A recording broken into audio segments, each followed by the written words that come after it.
Hello friends, welcome back once again. Friends, आज की class में हम लोग जानेंगे आंतरिक वृद्धि के बारे में। किसके बारे में जानेंगे? देखिए, हम लोगों ने बताया था पिछली क्लास में कि बाह्य कारक अर्थात कि वृद्धि के बाह्य कारक कौन कौन से होते हैं। तो बाह्य कारक कारक में हम लोगों ने प्रकाश को देखा था, ताप को देखा था, अलग अलग फॉर्म में पोषक तत्वों को देखा था। तो यह बाह्य कारक थे जो क्या करते थे? पौधे के वृद्धि और विकास में मदद करते थे। पौधों के विकास में मदद करते थे, विकास में मददगार थे। लेकिन अब क्या जानना है कि बाह्य कारक नहीं जानना, अब जानना हमें आंतरिक कारक। क्या जानना हमें? आंतरिक कारक कि कौन कौन से आंतरिक कारक है जिसके कारण पौधों में वृद्धि या विकास होगा। पौधों में वृद्धि या विकास होगा। तो इसके हम आंतरिक कारण को जरा समझने की कोशिश करेंगे। तो आंतरिक कारक की अगर बात कीजिएगा तो आंतरिक कारक में क्या हो जाएंगे भाई?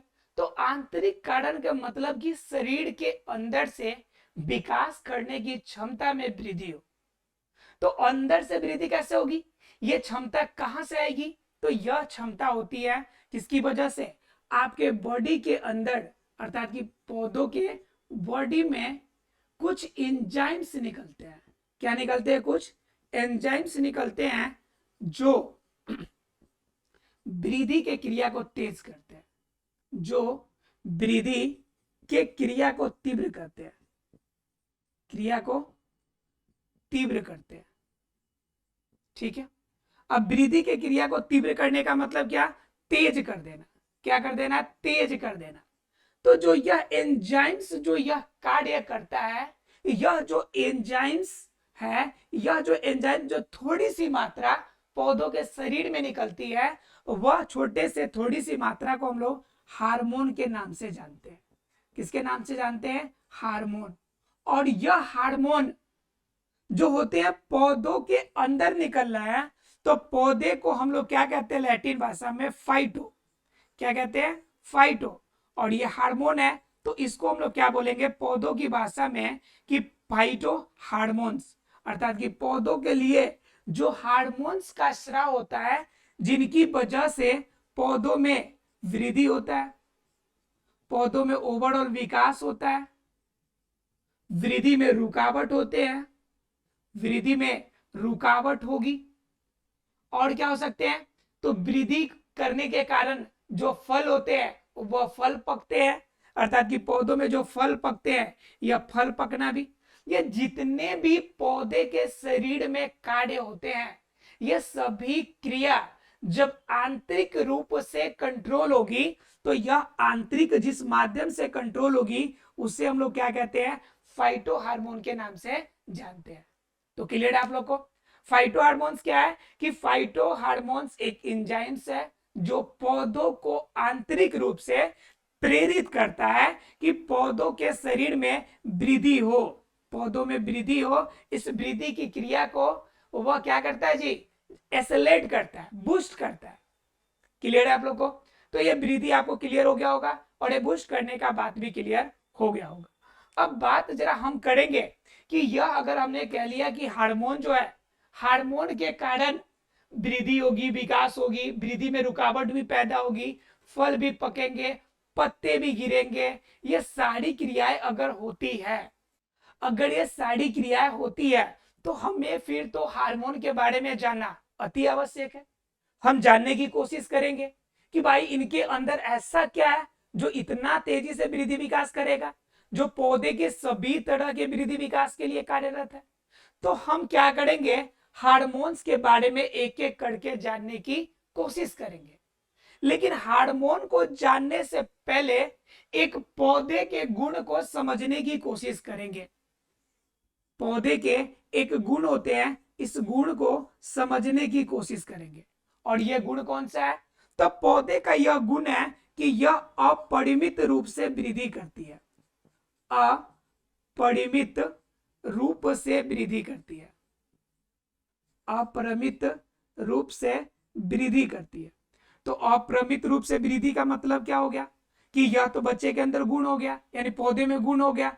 लेकिन आप कह रहे होंगे सर ये मैं नहीं समझ में आया कि अपरिमित क्या होता है। तो अपरिमित का मतलब होता है कि परिमित, बड़े वर्ड समझिए। तो क्या है, पहले समझने की बात है कि अपरिमित क्या है। अपरिमित का मतलब दो वर्ड है, अ का मतलब नहीं और परिमित का मतलब होता है कि जिसकी सीमाएं फिक्स हो, जिसकी सीमाएं फिक्स हो। जैसे कहते हैं कि परिमिति निकालिए, तो परिमिति का मतलब होता है क्षेत्र, जिसका क्षेत्र फिक्स हो उसे परिमित कहते हैं। लेकिन अपरिमित का मतलब जिसकी सीमाएं फिक्स नहीं हो, अर्थात कि जिसकी आपकी बाउंड्री फिक्स नहीं हो, कहीं भी वो बढ़ सकता है, तो उसे क्या कहते हैं, अपरिमित कहते हैं। तो कहता है कि अपरिमित रूप से वृद्धि होती है, मतलब कि कहीं भी कैसे भी वृद्धि ये हो सकती है। क्लियर आप लोग को, तो यह वृद्धि अपरिमित कहलाती है। तो अपरिमित रूप से यह वृद्धि करती है, यह पौधों का गुण है। तो भाई अपरिमित रूप से वृद्धि कैसे करेगी वो समझिए, ठीक है। तो अपरिमित रूप से वृद्धि की अगर बात करें तो अपरिमित रूप से मतलब यह है कि पौधों के अंदर वृद्धि कोई फिक्स नहीं है। पहली नंबर बात क्या है कि पौधों के अंदर जो वृद्धि है वो फिक्स नहीं है। तो पौधों के अंदर वृद्धि कैसे फिक्स नहीं है, तो कहता है आपको कि पौधों में जो वृद्धि होगी यह वृद्धि फिक्स नहीं होती है। अब फिक्स नहीं का मतलब क्या, मतलब पौधों के अंदर वृद्धि जो होगी ये तो हमें पता है कि विभाज्योतकी ऊतक की वजह से होती है, विभाज्योतक ऊतक की वजह से होती है, ये तो हमें पता है, जिसे हम लोग मेरिस्टेम कहते हैं, जिसे हम लोग क्या कहते हैं इंग्लिश में, मेरिस्टेम कहते हैं। तो मेरिस्टेमेटिक अगर हमें पता है कि विभाज्योतकी ऊतक की वजह से होती है, तो फिर ये वृद्धि फिक्स क्यों नहीं है। तो दरअसल क्या कहता है कि पौधों के अंदर विभाज्योतकी ऊतक भी दो तरह के होते हैं। एक तो कहलाते हैं प्राथमिक विभाज्योतक, प्राथमिक विभाज्योतक, देखिए कि क्यों फिक्स नहीं, इसी से समझ में आएगा। और एक होता है द्वितीयक विभाज्योतक। अब जरा गौर करके देखिए, आप जरा गौर से समझने की इस बात को कोशिश कीजिएगा, प्राथमिक और द्वितीयक विभाज्योतक इसमें क्या डिफरेंस है। तो प्राथमिक विभाज्योतक आपको शरीर के 3 हिस्सों में पाया जाता है पौधों के। कौन कौन भाई, तो एक तो उनका शीर्ष वाला हिस्सा है, शीर्ष वाला हिस्सा है जिसे हम लोग कहते हैं शीर्षस्थ विभाज्योतकी ऊतक। एक उनके साइड वाला हिस्सा है जिसे हम लोग क्या कहते हैं, पार्श्वस्थ विभाज्योतकी ऊतक, पार्श्वस्थ। और तीसरा जो होता है वो होता है आपका अंतर्वेशी, क्या होता है, अंतर्वेशी विभाज्योतकी ऊतक, अंतर्वेशी विभाज्योतकी ऊतक, ठीक है। 3 तरह के प्राथमिक विभाज्योतक में होता है। अब बात ये आती है कि क्या यह शीर्षस्थ, पार्श्वस्थ और अंतर्वेशी जीवन पर्यंत वृद्धि करते हैं। तो हाँ बिल्कुल, यह जब तक पौधा जीवित रहता है तब तक यह वृद्धि करती है और वृद्धि करती जाती है। और इनके पुराने वाले जो विभाज्योतकी ऊतक है वह धीरे धीरे क्या होते हैं कि अस्थायी ऊतक में बदल जाते हैं। मतलब क्या, जब तक इसके अंदर विभाजन करने की क्षमता है तब तक यह विभाज्योतक कहलाएगी। लेकिन जब यह विभाजन करने की क्षमता खो दे तब उसे हम क्या कहेंगे, अस्थायी ऊतक कहेंगे। क्या कहेंगे, इसे अस्थायी ऊतक के नाम से जानेंगे। देखिए, तो यह क्या होगा कि विभाजन की क्षमता जब तक रहेगी विभाज्योतक, और जब विभाजन की क्षमता खत्म तो यह क्या कहलाएगी, ऊतक कहलाएगी, अस्थायी ऊतक। क्या कहलाएगी, अस्थायी ऊतक। तो विभाज्योतकी ऊतक किसमें कन्वर्ट हो जाएगी, अस्थायी ऊतक में कन्वर्ट हो जाएगी। क्लियर है आप लोग को, अर्थात कि विभाजन की क्षमता खत्म, यह अस्थायी ऊतक में कन्वर्ट। जब तक यह आपका विभाजन की क्षमता है तब तक विभाज्योतकी, और जब विभाजन की क्षमता खत्म तो अस्थायी ऊतक हो गया, ठीक है। तो अब ये तो समझ में आ गया कि विभाजन जब तक होगी तब तक विभाज्योतकी ऊतक, विभाजन खत्म यह ऊतक अस्थायी ऊतक में कन्वर्ट हो गया। लेकिन बात यह समझ में नहीं आती कि जब प्राथमिक विभाज्योतकी ऊतक की ये कहानी है तो फिर ये द्वितीयक विभाज्योतकी ऊतक की क्या कहानी है, फिर ये द्वितीयक विभाज्योति क्यों कहता है इसे। तो दरअसल होता क्या है कि कभी कभी प्रतिकूल परिस्थिति में, ध्यान से समझिएगा बातों को, कभी कभी प्रतिकूल परिस्थिति में जो अस्थाई ऊतक है उनके अंदर भी विभाजन की क्षमताएं फिर से आ जाती है। ध्यान समझिएगा, विभज्योतकी ऊतक पुराना हुआ, विभाजन की क्षमता खत्म हुआ, बन गया अस्थाई ऊतक, लेकिन पुनः अस्थाई ऊतक में प्रतिकूल स्थिति हुई और फिर इस अस्थाई ऊतक में जिसमें विभाजन की क्षमता खत्म हो गई थी उसमें विभाजन की क्षमता पुनः शुरू हो गई। विभाजन की क्षमता क्या हो गई? पुनः शुरू हो गई। तो जब यह प्रतिकूल स्थिति में विभाजन फिर से शुरू हो जाएगी तो इस ऊतक को, इस विभाजन वाले ऊतक को हम क्या कहेंगे? तो द्वितीयक विभज्योतकी ऊतक। ये इसे कहते हैं कि द्वितीय स्तर का विभज्योतकी ऊतक। इसके अंदर कौन आएगा? तो इसके अंदर आएगा कैम्बियम। इसके अंदर क्या आएगा? कैम्बियम आएगा। इसके अंदर मूल के जो जड़ के बीच वाले हिस्से हैं वो सभी आएंगे। तो ये कंडीशन जब होगा, जब अस्थायी ऊतक प्रतिकूल स्थिति में विभाजन की क्षमता करे तो द्वितीयक विभज्योतकी ऊतक, तो ये कंडीशन हमेशा तो पैदा नहीं होगी। ये तो द्विबीजपत्री के अंदर, एक बीजपत्री के अंदर जो बड़े पौधे होंगे उनके अंदर पाई जाएंगी। तो उस कंडीशन में विभाजन की सीमाएं निर्धारित तो नहीं हो सकती। तो इसलिए कहा जाता है कि जो पौधे की वृद्धि होती है वह अपरिमित होती है, अर्थात कि पौधे अपरिमित रूप से वृद्धि करते हैं। पौधे अपरिमित रूप से क्या करते हैं? वृद्धि और विकास करते हैं। क्लियर है आप लोग को? तो अपरिमित रूप से वृद्धि पौधों की आपको समझ में आ गई होगी। क्यों? क्योंकि प्राथमिक विभज्योतकी और तक और द्वितीयक विभज्योतकी ऊतक अलग अलग रूप में दोनों कार्य करते हैं। तो जब अलग अलग रूप में ये करेंगे वृद्धि, जब अलग अलग रूप में बढ़ेंगे, तो फिर बात, एक क्वेश्चन और उठ के आती इसी बात में कि बताइए जब वृद्धि अपरिमित रूप से हो रही है तो फिर इस वृद्धि का मापन कैसे होगा? मतलब क्या कि पौधों के वृद्धि को मापेंगे कैसे? अर्थात क्या पौधों के जो वृद्धि होगी, इस वृद्धि का, पौधों में वृद्धि, ठीक है, पौधों में वृद्धि, इस पौधों में वृद्धि को मापेंगे कैसे? अर्थात क्या? वृद्धि का मापन, वृद्धि का मापन कैसे होगा? ये क्वेश्चन उठ के आती है।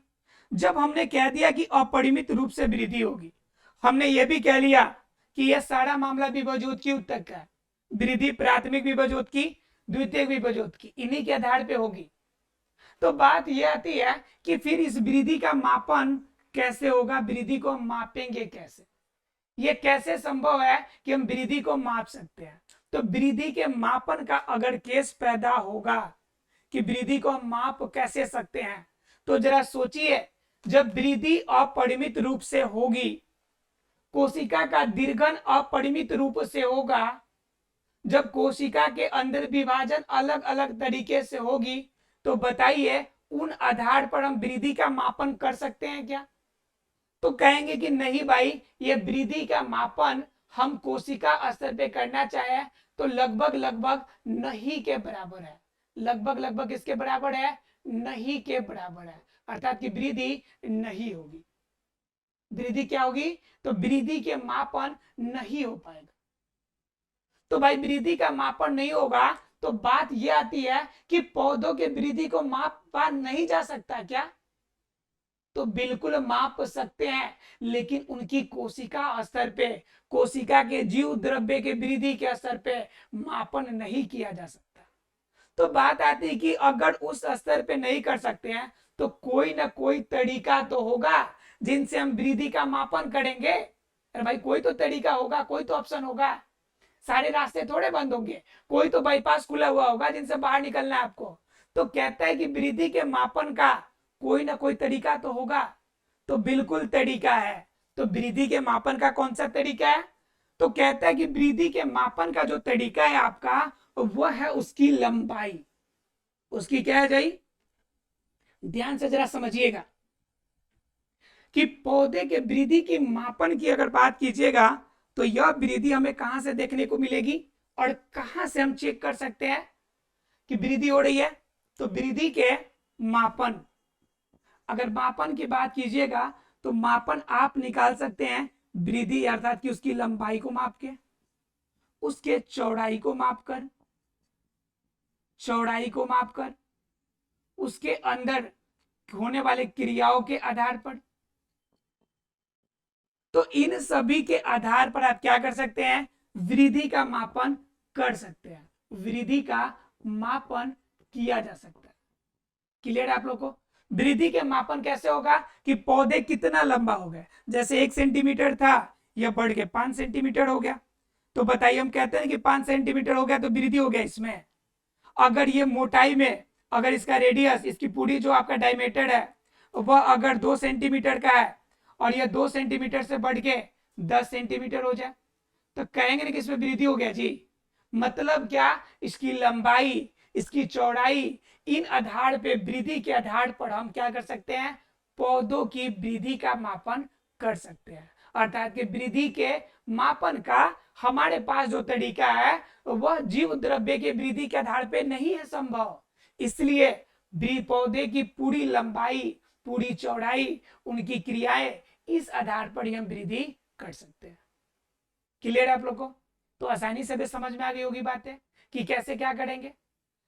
चलिए, अगर ये समझ में आ गई, वृद्धि का मापन समझ में आ गया कि लंबाई चौड़ाई के आधार पर हम वृद्धि कर सकते हैं, तो बात ये आती है कि इसके आगे की घटना क्या होगी कि वृद्धि की मापन अगर हम कर लिए तो मापन अगर हमें हो गया, मालूम चल गया कि इसे माप सकते हैं, तो बात ये आती है कि मापन ये है तो उसका रेट क्या होगा, दर क्या होगा। जैसे मान लीजिए हम लोग अगर दूरी मापते हैं तो दूरी के लिए हमारे पास है ना जी कि मीटर में नापेंगे, किलोमीटर में नापेंगे, कितना दूर जा रहे हैं।